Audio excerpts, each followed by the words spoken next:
Good afternoon. The Philippine Coast Guard has pulled out BRP Gabriela Silang from monitoring a Chinese ship near the Zambales coast, replacing it with a 44-meter multi-role and response vessel. In a report on Tuesday night, January 21, a PCG spokesperson for the West Philippine Sea, Commodore J. Tariela, said BRP Suluan will continue monitoring Chinese Coast Guard vessel 3304, which has been operating illegally about 60 to 70 nautical miles off the coast of Zambales. However, Tariela reported that another Chinese vessel with the bow number 3103 replaced the China Coast Guard 3304. According to Tariela, although the new vessel is smaller than China Coast Guard 3304, it still measures 77.7 meters in length and 10.4 meters in width, making it still larger than the 44-meter BRP Suluan. Tariela said that despite challenging sea conditions, with a wave heights of 2 to 3 meters, BRP Suluan has maintained close monitoring of China Coast Guard 3103 at effectively preventing the larger vessel from approaching the Zambales coastline.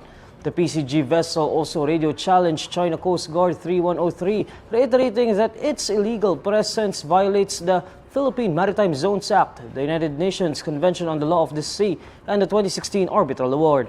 Meanwhile, China's monster ship is now 113 nautical miles away from Zambales, but remains within the country's exclusive economic zone. It was last spotted about 90 nautical miles from Bajo de Masinloc as of 9 p.m. on Tuesday. Philippine Ambassador to the United States, Jose Manuel Babe Romualdez, says that the Philippines' relationship with the United States is not at risk even after Donald Trump returns as U.S. President, emphasizing that America needs the Philippines.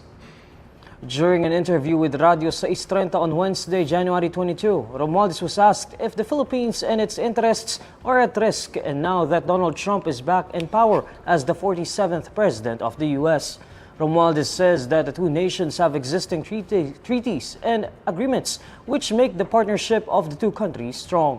According to Romualdez, the country is not at risk because of its existing mutual defense treaty with the U.S.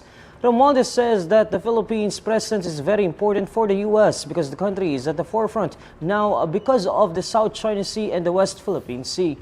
Romualdez also says that he recently had a lunch meeting with American officials, noting that Ambassador Robert O'Brien particularly underscored that the Philippines is important for the U.S. Romualdez further says that the U.S. also knows that the Philippines also needs to raise its economic prosperity. According to Romualdez, these conditions prove that everything is in good shape as far as the Philippines' relationship with the U.S. is concerned. Romualdez then says that the only thing that worries him is Trump's immigration policy because of the presence of undocumented Filipinos in the U.S. Trump earlier made a promise to conduct an unprecedented mass deportation of undocumented foreigners in the U.S. In relation to this, Romualdez says it would be better for undocumented Filipinos in the U.S. to leave instead of facing deportation. Civilian government workers are set to receive the second tranche of their salary increase this January after Department of Budget and Management Secretary Amena Pangandaman signed the circular outlining the adjustment guidelines. In a statement on Wednesday, January 22, the agency says that the National Budget Circular number 597, which was signed by Pangandaman, is in line with the implementation of the updated salary schedule for civilian personnel pursuant to Executive Order number 64. The executive order was signed by President Bongbong Marcos in August 2024, which mandates a 4-tranche salary increase for civilian government workers to be implemented every January of the years 2024 to 2027. In the same statement, Pangandaman says that the agency will implement the second part of the salary increase for government employees in continuation of the promise of President Marcos.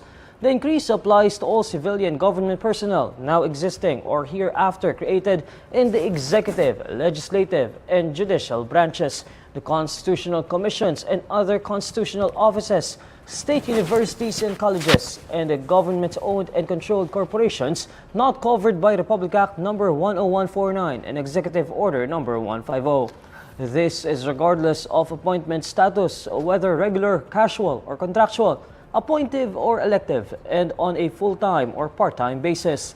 However, the increase does not cover the military and uniformed personnel and government agencies that are exempt from Republic Act number 6758, government-owned and controlled corporations under Republic Act number 10149, and Executive Order number 150.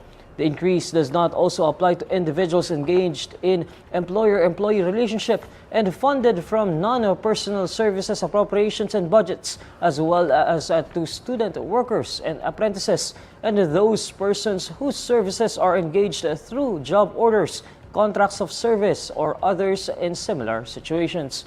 The agency says the amounts required for the salary adjustment shall be charged from the Miscellaneous Personal Benefits Fund and any available appropriations under the 2025 General Appropriations Act.